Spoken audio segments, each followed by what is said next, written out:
Zaman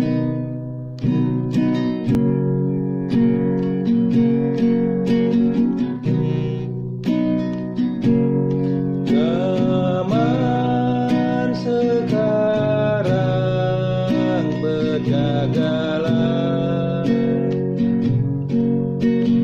lihat dunia bergelora. Dalam kasus MKC, karena MKC punya anggota keanggotaan GBI.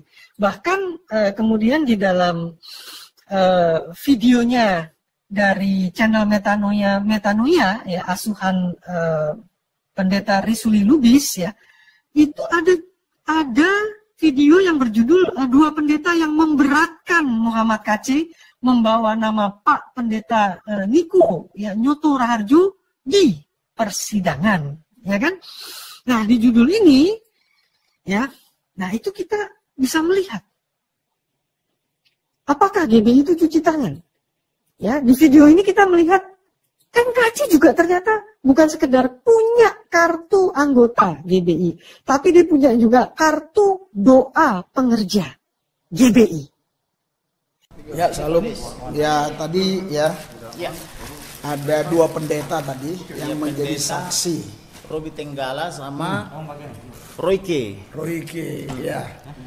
Tadi dalam persidangan yang saya ingat pertama, pendeta itu ya mengatakan bahwa Pak Muhammad KC ini tidak pernah menyerahkan surat-surat administrasi untuk menjadi pekerja atau pelayan di GBI. Kalau nggak salah Pak Waweko. Ya, jadi menurut saya itu tidak benar. Apalagi yang datang bersaksi ini kan bagian administrasi. Jadi kalau ada bagian administrasi, tentulah administrasi atau pembukuan harus dibereskan. Tetapi dia mengatakan bahwa Muhammad KC ini tidak mendaftarkan apapun, baik KTP, kartu keluarga maupun surat baptisnya, sehingga mereka menjadi tidak tahu agamanya apa. Menurut saya ini siasat untuk untuk cuci tangan. Ini adalah seperti hakim yang menghakimi Yesus dulu cuci tangan. Seperti Pilatus cuci tangan. Jadi inilah kekurangan daripada rekan-rekan kita dari GBI ini. Seharusnya mereka yang sudah mengeksploitasi MKC kemana-mana dengan cara MKC diundang bersaksi-bersaksi di berbagai GBI, mulai dari GBI Jawa Barat, GBI Jakarta sampai GBI Bali. Tidak selayaknya mereka mengatakan tidak tahu. Lalu mereka cuci tangan lagi dengan mengatakan bahwa Insinyur Niko atau pimpinan GBI lokal telah menasihati MKC supaya tidak berkata-kata seperti yang di YouTube.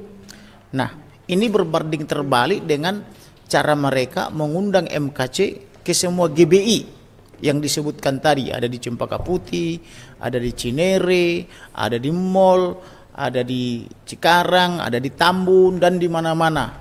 Jadi, lalu yang dinasihati supaya tidak berkata-kata yang mana? Nah, lalu kenapa kalau potensi MKC ini ada melanggar hukum, kok diundang-undang hingga 2021?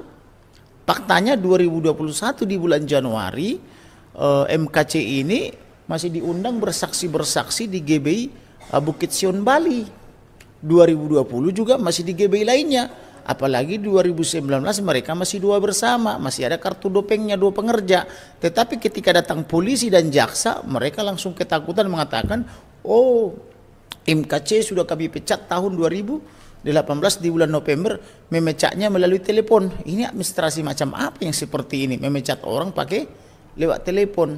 Tetapi yang dipecat merasa tidak dipecat dan merasa tidak terima telepon itu. Nah, sedangkan MKC mengatakan kami di 2018, 2019, 2020 hingga 2021 masih bersama-sama. Memang setelah COVID tidak ada lagi tatap muka atau offline, tetapi saya masih diundang ke sana kemari bersaksi, kan begitu. Berarti kan teman-teman kita di GBI surkali mendengar kesaksian apa namanya MKC ini, makanya diundang kemana-mana. Kalau istilah media itu seru kali, maksudnya mantap kali gitu loh. Jadi janganlah seperti itu sikap kita. Ini baru di dunia loh, yang datang baru polisi. Polisi itu kan pelindung pelayan masyarakat. Kenapa sih langsung berubah? Akui saja lah memang MKC itu kesaksiannya sur di hati para jemaat, dan kami undang ke semua GBI untuk bersaksi kan begitu. Jangan bilang setelah didatangi polisi, sudah lama kami pecat itu, dan sudah lama kami tegur. Itu kan sikap tidak gentleman menurut saya ya. Makanya saya tadi agak emosional memeriksa dua orang yang mengaku pendeta itu. Satu mengaku pendeta muda yang lulus SMA dan tidak pernah belajar teologi. Satu mengaku pendeta lulusan S2 tetapi mengaku bagian administrasi, tetapi tidak melengkapi administrasi apapun. Itu tadi yang membuat saya agak sedikit emosional, karena menurut saya, sampai saya katakan tadi, saya tidak takut sama jaksa dan hakim ini. Saya takut kepada Tuhan. Siapapun tidak saya takuti. Kenapa harus berubah? Maka saya minta tadi supaya Insinyur Niko juga selaku pimpinan GBI gereja lokal harus didatangkan ke sini untuk bertanggung jawab. Tunjukkan saudara sebagai bapak. Jangan lari, jangan jadi pemimpin upahan. Jangan jadi gembala yang seperti itu. Harus bertanggung jawab. Harusnya Insinyur Niko sebagai gembala, sebagai ketua GBI lokal, yang mereka sebut tadi GBI pusat, makanya saya koreksi tadi itu GBI lokal, karena pusatnya itu kan di Rawasari, di Dwi Masana kan, Dwi Plaza itu kan, harusnya datang bertanggung jawab, pasang badan. Oh iya Pak, kami yang memprovokasi dia untuk bersaksi kemana-mana. Kalau kesaksiannya itu tidak laku, tidak mungkin MKC diundang ke sana kemari, pindah-pindah bersaksi. Tapi karena kesaksiannya sur di hati para umat, bagaimana nih yang sudah tinggal di Arab, sudah naik haji 2 kali, istrinya naik haji 3 kali, anak pesantren, anak seorang kiai bisa percaya Yesus sebagai Tuhan. Karena ini sur di hati mereka, makanya diundang terus. Tapi jangan ketika dipanggil polisi tiba-tiba cuci tangan dengan mengatakan, oh sudah lama kami pecat gitu. Tapi faktanya mereka bersama terus kan gitu. Itu saja. Ya, menarik di situ. Oke, sebetulnya ini topik yang panjang ya, saudara-saudara. Coba saudara lihat ini. Ini topik yang panjang sebetulnya. Ya saya rinci ini panjang ini ya. Ya tapi nggak mungkin saya bahas panjang-panjang ya. Tetapi nanti ada pokok-pokoknya aja yang saya share untuk saudara-saudara ya. Kita nggak perlu bahas ini semua. Oke, tapi berdasarkan ini tata gereja yang saya analisis ya, itu ada kesimpulannya di sini. Ya. Oke, kita langsung aja soal ini ya. Ya. Oke, kita langsung masuk. Jadi di video ini ya saudara-saudara ya, di videonya metanoia ini itu ada Risuli Lubis, kita singkat aja RL. Ya, kemudian dialog dengan pengacara MKC ya. Jadi ada 2 tuh pengacaranya, Komarudin Simanjuntak KS atau Martin M. Kita singkat aja lah Martin M ya. Oke. Dan ini juga nggak perlu saya bacain secara luas ya. Tetapi oke, kita mulai dari Risuli Lubis. Dia mengatakan begini. Dia lagi wawancara ngobrol sama KS ya kan.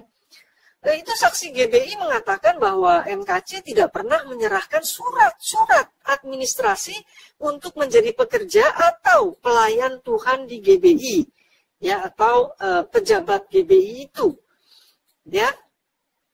Lalu KS bilang itu tidak benar, kata KS.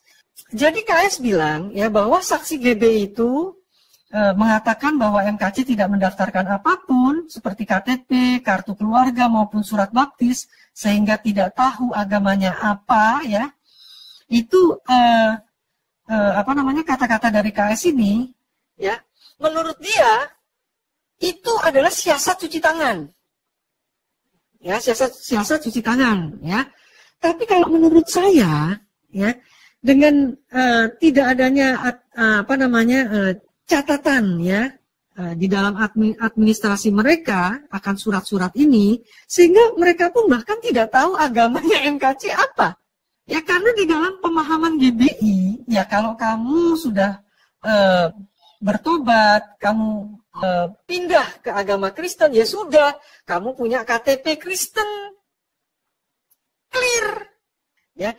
Nah, begitu MKC itu tidak demikian, hitam dan putih, ya, tidak demikian yang tadi itu hitam atau putih, tapi sekarang MKC itu dalam hybrid, ya, hitam dan putih, atau bahasa yang eksplisit yang tadi itu Islam tapi izin Kristen gitu ya. Itu membingungkan. Gue cakit apa jadi ini? Ya, saudara bisa mulai ngerasain ya.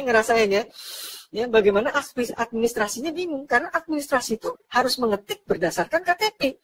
Ya, tapi KTP-nya Islam. Ya. Oh, tapi dia sudah bertobat. Ya, sudah begitu sering dia itu menyaksikan pertobatannya di GBI sendiri, dari gereja GBI ke gereja GBI yang lain, begitu loh. Ya kan? Jadi semua orang begitu yakin. Ya, secara faktual, oh dia ini Kristen ini, gitu loh. Tapi KTP-nya Islam. Nah, itu yang membingungkan cara berpikir hitam putih itu. Gitu loh. Sehingga ketiadaan surat-surat ini, ya, kita nggak tahu sih tahunnya berapa, ya. Tahunnya berapa itu mungkin tahunnya, ya, tidak tahu ini, ya memang dia nggak diespesifikasi ya. tapi toh ternyata pernah tercatat, gitu loh. Pernah tercatat dan 2000 di sini dikatakan pernah tercatat dan 2018 dia dipecat melalui telepon, berarti pernah tercatat kan? Iya, jadi itu dianggap siasat cuci tangan oleh KS.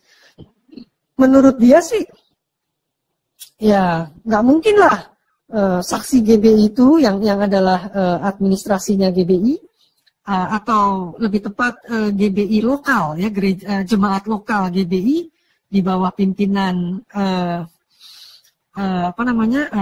pendeta Niko. Di bawah pimpinan dia tuh ada ini loh, ada jemaat cabang atau ranting sampai 1.200, banyak sekali saudara itu jemaatnya itu. Ya, nah jadi MKC pindah dari satu jemaat ke jemaat yang lain, tapi di bawah pimpinan dari pendeta Niko itu. Ya, nah jadi itu siasat cuci tangan yang pertama menurut pengacara KS, dan siasat cuci tangan yang kedua adalah katanya pendeta Niko itu ya itu pernah menasihati atau menegur MKC supaya tidak berkata-kata seperti di YouTube. Nah, berarti ini termasuk baru loh saudara-saudara. Ya, karena MKC itu tahun 2020 dia ikut itu, punya channel sendiri. Ya, mungkin sebelum punya channel beberapa bulan sebelumnya sih bisa jadi dia muter-muter tuh di channel-channel orang lain, ya kan. Tapi akhirnya dia punya channel. Ya, 2020 itu saudara bisa lihat sendiri di Muhammad KC itu, ya. Nah, jadi MKC pendeta Niko ini ya seakan-akan menegur atau dia memang tidak setuju gitu kalau MKC itu berbicara seperti di YouTube itu ya, frontal begitu ya, frontal gitu. Ya, tapi ya apa yang dikatakan oleh pimpinan itu yaitu pendeta Niko itu berbanding terbalik atau berlawanan dengan jemaat-jemaat lokalnya pendeta Niko itu yang mengundang MKC ke banyak jemaat itu. Ya, di sini disebutin di Cempaka Putih, Cinere, ada di Mall-Mall, di Cikarang, di Tambun, dan di mana-mana gitu loh. Ya, bahkan tahun 2021 masih diundang juga. Jadi saudara lihat ya, kata-kata diundang ini beberapa kali nih saudara-saudara dipakai ini, diundang. Ya, artinya apa sih saudara-saudara kalau diundang? Kalau diundang itu artinya ya bahwa jemaat lokal atau gereja lokal GBI itu sebagai subjek. Ya, sebagai subjek yang memang harusnya bertanggung jawab. Karena dia subjek, dia mengundang MKC gitu loh. Ya, tanpa undangan MKC nggak mungkin MKC bisa bersaksi di gereja-gereja GBI itu gitu. Ya, masuk akal juga apa yang dikatakan oleh pengacara itu. Ya. Dan MKC pun sampai 2021 ya itu punya kartu dopeng ya. Dopeng itu doa pengerja. Oh sorry, ini pengerja ya maksudnya ya. doa pengerja. Sebentar, saya ganti dulu deh. Oh, aduh, kegedean lagi. Iya, doa pengerja ya. Nah, tapi saksi GBI berkata bahwa MKC sudah dipecat pada November 2018 melalui telepon. Ya kan? Katanya di administrasi mereka sudah dicoret. Ya, sudah dicoret gitu loh. Jadi tidak ada lagi itu di daftar atau di data itu yang menunjukkan tapi dikritik sama pengacara KS-nya ya. Ya bahwa dipecat dicoret itu tidak berdasarkan data, ya cuman katanya gitu loh. Kalau ditanya data tidak bisa menunjukkan. Tetapi tadi tidak ada administrasi ketika kita tanya, cuman katanya. Kata siapa? Kata stafnya lagi katanya kan. Jadi dia mengaku awalnya bagian administrasi, tetapi setelah kita tanya ada nggak daftar hadirnya? Bisa nggak dibuktikan daftar hadirnya bahwa dia tidak lagi hadir 2018, 19, 20? Tidak bisa ditunjukkan. Oke, kamu periksa nggak di pusat, karena menurut dia kan kartu dopeng itu adalah kartu akses supaya dia bisa akses masuk ke Sentul. Nah, dia tidak bisa juga tunjukkan. Maka saya bilang karena model kesaksiannya seperti ini dan ini menyangkut kebenaran material, maka yang harusnya dipanggil ke persidangan ini adalah gembalanya, yaitu Bapak Pendeta Insinyur Niko. Dialah yang harus pasang badan di sini untuk menjelaskan itu, apa yang sebenarnya terjadi dan kenapa MKC ini bisa diundang ke seluruh GBI-GBI lainnya, padahal dia ini kan tidak tahu GBI. Siapa ini sama namanya? Muhammad KC ini. Sehingga dia bisa tahu GBI-GBI lain, ada GBI Cempaka Putih, ada GBI Tangerang, ada GBI Bali, ada di apa itu? Di Cilacap, di Hotel Paradise gitu ya. Dari mana dia tahu? Berarti kan diundang. Saya saja misalnya kalau disuruh saya menjelaskan di mana-mana saja misalnya tempat suci daripada saudara-saudara gitu, umat yang lain, apa itu Hindu, Buddha atau Muslim, saya tidak tahu. Tapi kalau diundang saya bisa menjadi tahu toh. Ya. Begitu logikanya. Kemudian percakapan kedua Risuli Lubis dengan pengacaranya MKC Martin ya, itu Risuli Lubis bertanya soal inilah penuaian jiwa-jiwa. Nah di situ Martin berbicara tentang ya kan, tentang Pendeta Niko itu yang selalu menyuarakan penuaian jiwa besar-besaran. Ya, di mana para pengerja dan jemaat GBI wajib melakukan penginjilan dan penuai, ya, penuaian jiwa-jiwa gitu. Di situ dinyatakan obor penginjilan, ya kan? Nah, MKC terinspirasi oleh perkataan Pendeta Niko itu untuk menuai jiwa besar-besaran. Menarik sekali.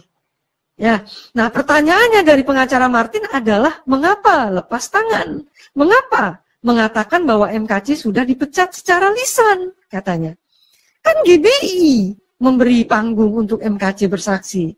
Ya, kenapa MKC yang ditegur sedangkan yang memberi panggung sebagai subjeknya tadi itu kok tidak ditegur atau diberikan sanksi? Kenapa? Ya, jadi kan gini Pak, saya ini kan walaupun jemaat AKBP ya, tapi suka beribadah di tempat lain ya Pak.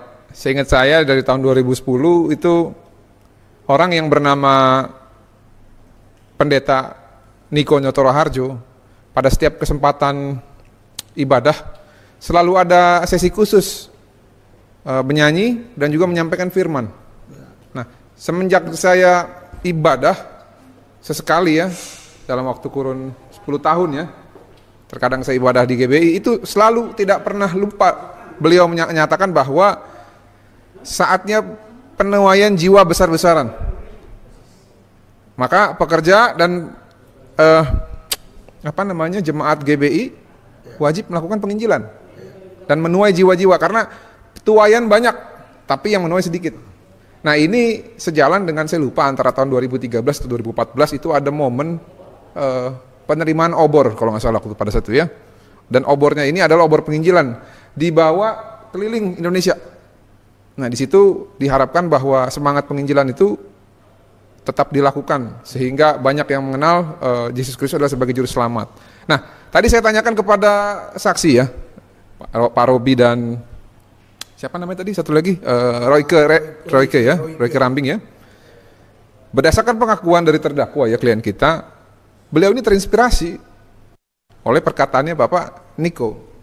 Nah, terlepas dari metode yang disampaikan oleh saudara kita dan klien kita ini, Pak KC sedang dalam pemeriksaan ya, bersalah atau tidak, tapi apa yang dilakukan ini terinspirasi dari ajakan untuk menuai jiwa secara besar-besaran. Nah, yang jadi permasalahan adalah kenapa lepas tangan? Kenapa justru mengatakan bahwa MKJ sudah dipecat secara lisan? Ini apa? Apakah ini seperti Pontius Pilatus kan ketika mengadili Tuhan Yesus Kristus waktu datang sebagai manusia ya, untuk ya memang sudah digenapi bahwa dia harus meninggal ataupun disalibkan di atas salib, tapi perilaku manusia itu mirip sekali dengan apa yang dilakukan oleh teman-teman ini gitu loh. Itu mungkin Pak.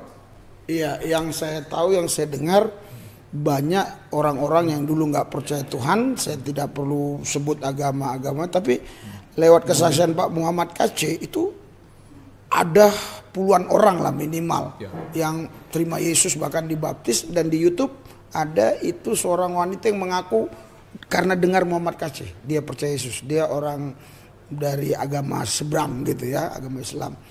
Apakah ini tidak termasuk penuaian jiwa gitu? Ya pasti Pak, ini kan berarti output dari penginjilan Pak, karena di masing-masing ajaran Kristen dan Islam itu menyarankan untuk melakukan dakwah ataupun penginjilan. Ya, nah namun hukum positif di negara kita ini tidak melarang ya orang untuk pindah agama, tidak dilarang. Pasal 29 ayat 1 dan ayat 2 itu negara berdasarkan ketuhanan dan setiap warga negara bebas memeluk keyakinan sesuai dengan yang diyakini. Nah yang jadi masalah adalah jika dalam metode dakwah tersebut atau penginjilan itu ada iming-iming ya. Nah namun kalau misalkan penyampaian Pak KC melalui YouTube ini ditonton oleh orang lain yang kebetulan berbeda agama dan tiba-tiba dia convert atau berubah, ya itu menurut saya bukan iming-iming. Karena orang bebas untuk memilih apa yang ditonton. Ya, seperti saya tidak suka konten kekerasan, ya sudah saya tidak akan menonton konten kekerasan. Nah, kalau saya suka konten mengenai kekristenan atau konten mengenai perbandingan agama, saya akan pilih konten mengenai kekristenan dan perbandingan agama. Nah ini yang mungkin dicari oleh teman-teman yang akhirnya memutuskan untuk berpindah agama gitu loh. Pasti kan ada dorongan dari orang ini sendiri kan, kenapa dia mau menonton konten dari Bapak Muhammad KC, atau mungkin YouTube yang menyarankan, atau memang dia yang mencari, itu kan kita belum tahu. Nah tapi faktanya setelah ditonton ternyata ada perubahan paradigma yang akhirnya mengakibatkan si penonton ini menerima Yesus Kristus. Dan itu menurut saya pribadi itu metode penginjilan. Nah, inilah yang saya bilang tadi, menurut kesaksian dari klien kita, terinspirasi atas perkataan dari Bapak Niko Harjo bahwa saatnya setiap jemaat dan pekerja adalah bertanggung jawab untuk melakukan penuaian jiwa secara besar-besaran. Gitu loh Pak. Saudara. Ya masuk akal. Nah, jadi sebelum saya soal dipecat secara lisan ini, saya mau tunjukin dulu sedikit aja ya bahwa MKC itu justru malah memberikan terobosan loh di dalam di dalam sejarah gerejanya ini ya, GBI ya. Karena GBI ya bertumbuh menjadi 1.200 gereja cabang itu dengan lebih dari 300.000 jemaat, dia bertumbuh ya saudara-saudara ya. Dia bertumbuh bukan karena umat beragama lain percaya kepada Yesus, bukan. Ya, tetapi secara nasional memang sudah diteliti bahwa hasil pertumbuhan gereja karena pekabaran Injil itu cuma 1,7%. Selebihnya apa? Selebihnya ya 45,7% itu pindah dari gereja lain. Ya jadi yang masuk ke gerejanya di bawah pengembalaan pendeta Niko itu dari gereja-gereja lain. Ya, gereja-gereja yang ada gitu. Ya. GKI, GPIB, GKJ ya kayak begitu-begitu gitu ya. Nah, itu baru mereka pada pindah ke sana gitu loh. Jadi sebetulnya itu nggak bisa dibilang pertumbuhan, nggak bisa. Ya, itu cuma pindah doang gitu. Kemudian berkeluarga, ya berkeluarga itu 37,7%, ya kan? Nah, jadi kalau 1,7 ini akibat penginjilan, kemudian dikurangi dengan pertumbuhan mualaf, ya hampir tidak ada artinya apa-apa penginjilan itu. Karena cuma tukar tempat doang, cuma tukar duduk doang jemaatnya. Ya, dari gereja A ke gereja B, cuma begitu doang. Ya, dan kemudian faktor-faktor yang lain bukan faktor-faktor penginjilan gitu loh. Nah, justru MKC nyentrik. Dia malah menginjili orang beragama lain. Ya kan? MKC bukan memindahkan dari gereja lain. Justru MKC itu kalau ini diikutin polanya dia, itu memberikan pertumbuhan gereja yang sesungguhnya. Menarik sekali sebetulnya. Ya. Dan betul apa yang dikatakan Martin itu, bahwa sejarah dan visinya GBI itu di tahun 2017 memang ada yang namanya tahun mujizat, tahun penuaian. Jadi ini betul-betul ada, bukan omong kosong, ya, tentang penuaian yang tadi itu yang dikatakan oleh Martin. Ya, oke, sekarang kita terakhir kita bicarakan soal dipecat secara lisan ini. Ya, karena ini berkaitan dengan apakah GBI itu ya itu mau cuci tangan atau tidak. Ya, nah ini kita bicarakan ya. Cuman 2 alinea kalau nggak salah. Oh, 2 alinea lebih sedikit ya. Oke. Dikatakan ya bahwa MKC dipecat secara lisan pada November 2018 ya. Pertanyaannya, siapa yang bisa dipecat di dalam gereja itu?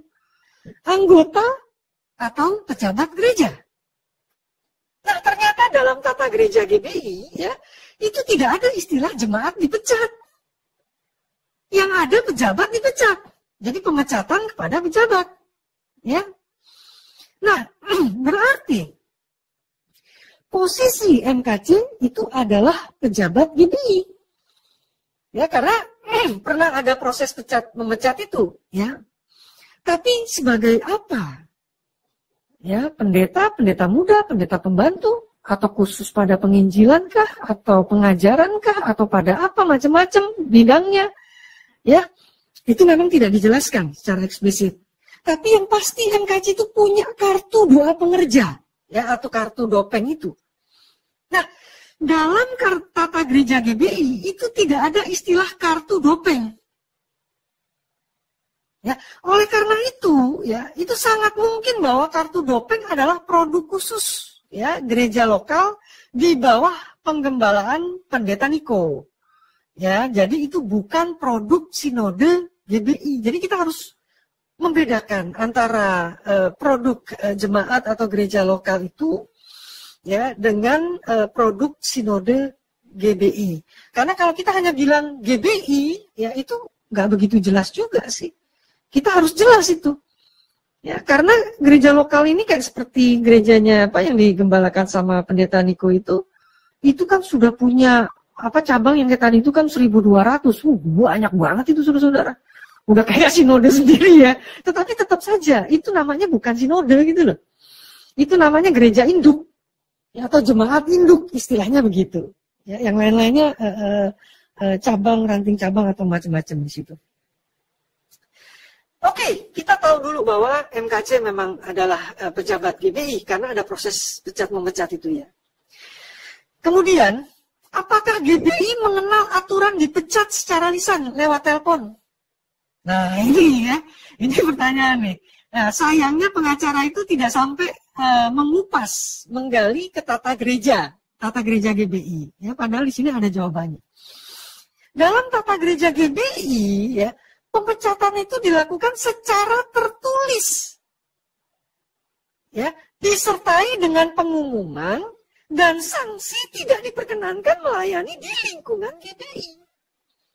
Itu ada 3 ya, saudara-saudara, kalau berkaitan dengan pemecatan ya, tertulis, ada pengumumannya, kemudian juga tidak diperkenankan melayani di lingkungan GBI.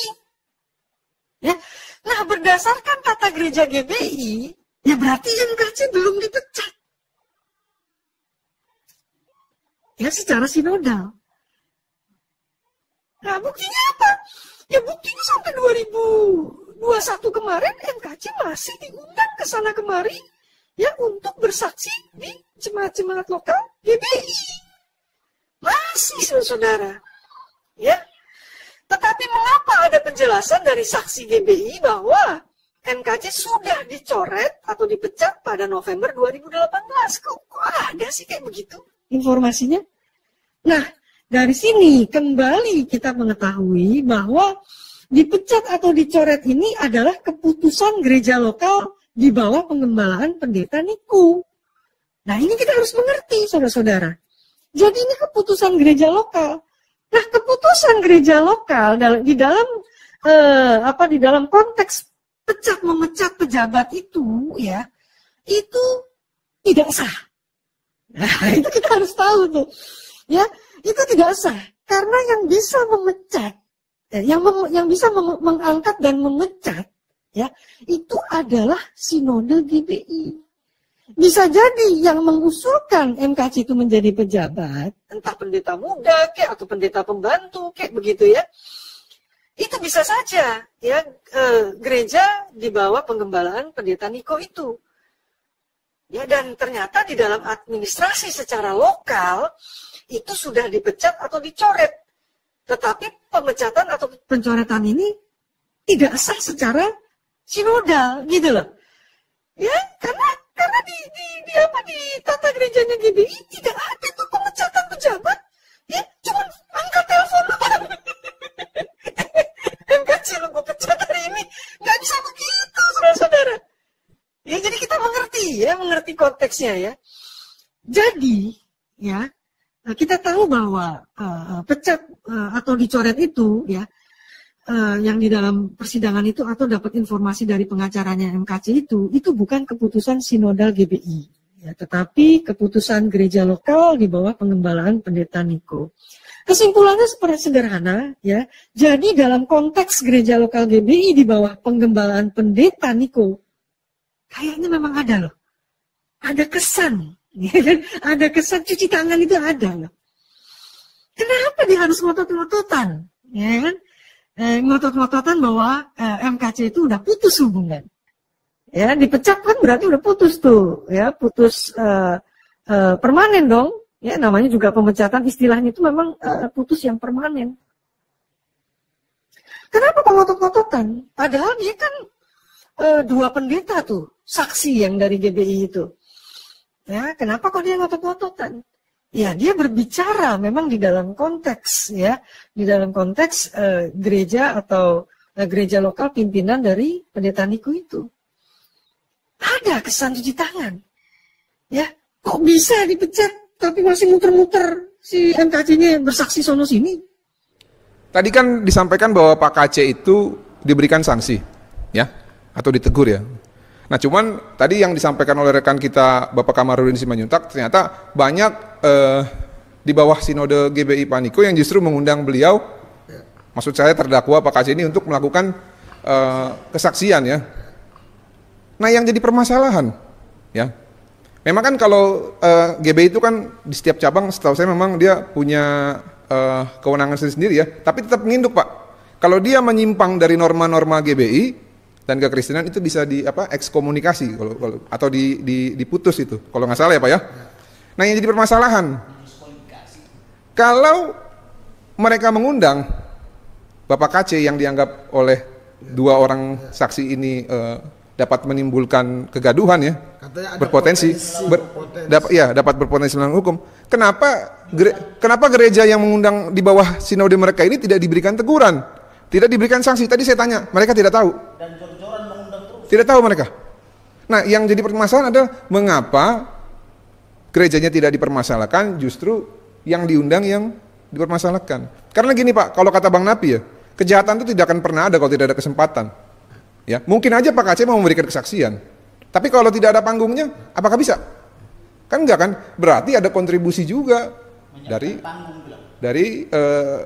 teman-teman kita dari gereja GBI untuk menyiapkan panggung kepada Pak KC untuk memberikan kesaksian. Karena memang memberikan kesaksian itu kan salah satu amanat agung juga ya, untuk bersaksi. Ya, bersaksi. Nah, terlepas dari yang diberikan kesaksian tersebut sekarang, panggilan gereja, diakonia, ya, itu sedang diperiksa apakah perbuatan pidana atau bukan ya, sedang diperiksa, itu urusan lain. Tapi itulah yang Pak KC bisa lakukan gitu loh. berdasarkan panggilan dari saatnya menuai jiwa besar-besaran. Itu Pak.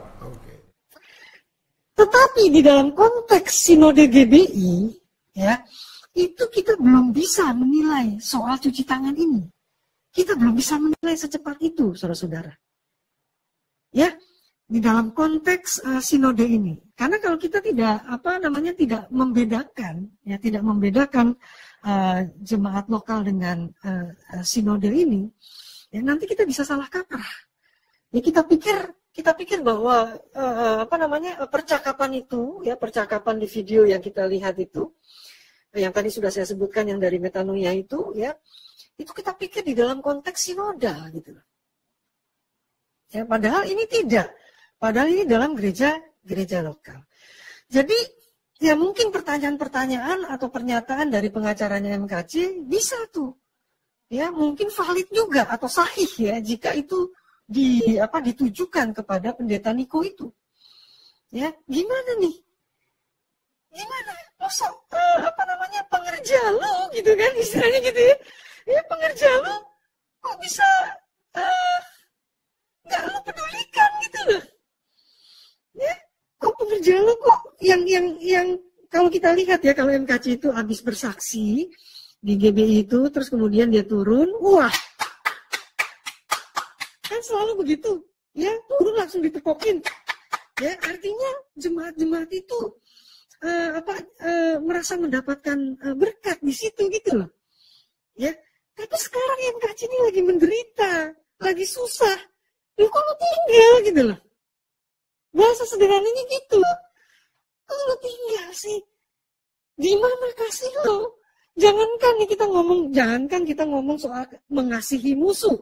Ya kita jangankan ngomong begitu, ya mengasihi yang sesama saja, kok nggak bisa, kok seperti habis manis sepah dibuang, ya di mana kepeduliannya, di mana perhatiannya gitu loh, itu yang membuat kita itu jadi ya sedih juga sebetulnya melihatnya, ya kenapa?